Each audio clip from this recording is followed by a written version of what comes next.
Let's get this directorate meeting over with before we speak further. It's important.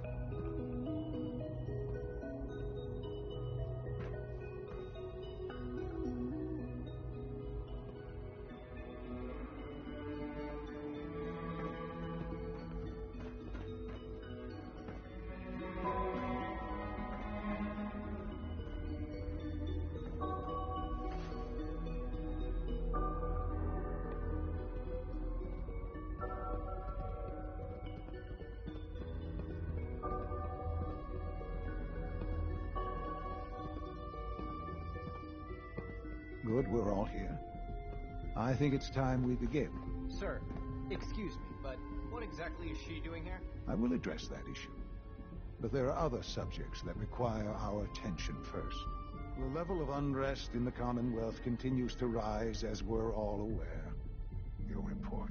All Institute facilities remain completely secure, with the exception of one notable breach. Otherwise, internally, things are as tight as they've ever been. Dr. Ayo has been keeping an eye on things topside. Yes, Watchers show no additional threats beyond those previously identified. Boston International Airport remains occupied, with Brotherhood presence noted at several other points throughout the Commonwealth. Intelligence suggests that this railroad continues to operate and is becoming more ambitious. SRB agents are monitoring all known situations, sir. Very good, thank you. It's clear that our safety needs to be the primary concern going forward. To that end, where are we on Phase 3? Sir, are you sure this is the time to be discussing it? Given, well, considering all parties present? Ah, yes, that's true. Have you heard anything about Phase 3? I don't think so. It's all right. I wouldn't expect you to have.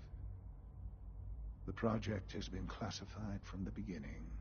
Power is, as I'm sure you've seen above ground, a very valuable commodity. I'm not talking about some abstract concept of control. I mean real, tangible power. The kind that keeps the lights on. With every advance the Institute makes, our need for raw power increases. Many compromises and sacrifices have been made over the years to allow progress to continue. In this world, I'm sure compromise is necessary. Quite right. For far too long, we've been dependent on others. On our surroundings. That time is over. Phase 3 is simply the activation of a nuclear reactor that can provide enough power to the Institute now and forever.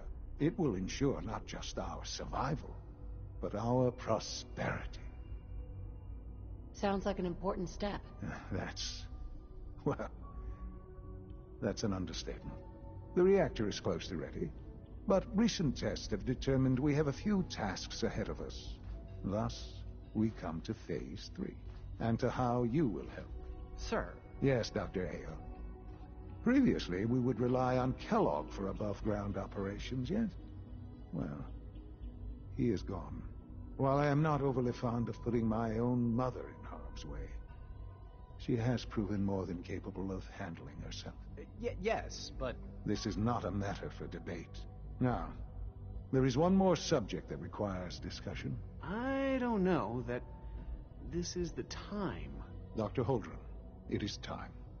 Please, as I'm sure several of you are already aware, I have been under Dr. Volkert's care for some time. I'm sorry this is difficult for me. Our best efforts have failed. Every experimental treatment we could devise has been unsuccessful. I'm sorry to say I am dying. What? Can't be serious. Everyone, please, I am sorry. This is not how I wanted to tell you, but we're running out of time. There must be something we can do to help you. The only thing that matters now is continuing the Institute's work. It will be all right. I assure you, we can talk more later.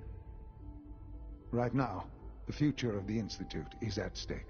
The Institute cannot survive without leadership. The Directorate must continue to govern with the best interest of all in mind. To that end, I am naming my mother as my successor. Oh, boy. You can't be serious! Really? Seems a poor choice. How can you possibly justify this? She isn't one of us. She isn't even a scientist. Ignoring your borderline, insubordinate tone, I will simply say this. The Institute has enough scientists. What it needs is a leader. I believe my mother has already proven herself more than capable in that regard. This will conclude this meeting. Thank you. Dr. Carlin's doing some amazing things with our genetically engineered crops. We don't usually welcome outsiders. I hope you can appreciate your good fortune. I had no idea. I know this is... well, it's a lot to take in at once. I'm sorry, Mother. I hope it wasn't too presumptuous of me to put you in charge without even asking first. I can do the job. Of course you can. That's why I made the decision. There's no question that some of the Directorate and the Institute at large will need reassurances about your appointment. That's why I'd like you to take charge of this latest operation. Dr. Fillmore can fill you in on the details. There are hard decisions ahead for all of us, but for you especially. I know that you'll do the right thing.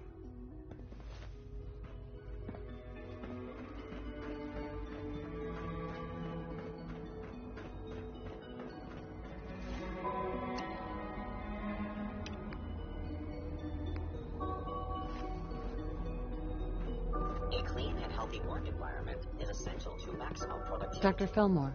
Busy day for you, isn't it? Well, it's about to get busier. You're going to lead this operation, I'm told. Absolutely. All right, let's go over the details. Recent events have upset our timetable. Getting the reactor online has become our #1 priority. It needs to be running, well, yesterday.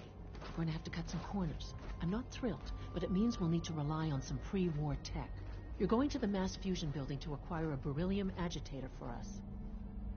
Consider it done. I'll consider it done when I've got it in my hands. I'm going with you. Is that really necessary? I'm sure I could handle this by myself. Yes, it really is. Not only is this tech sensitive, it's old. Look, I'll take care of it. You just make sure I come back in one piece. Sounds good.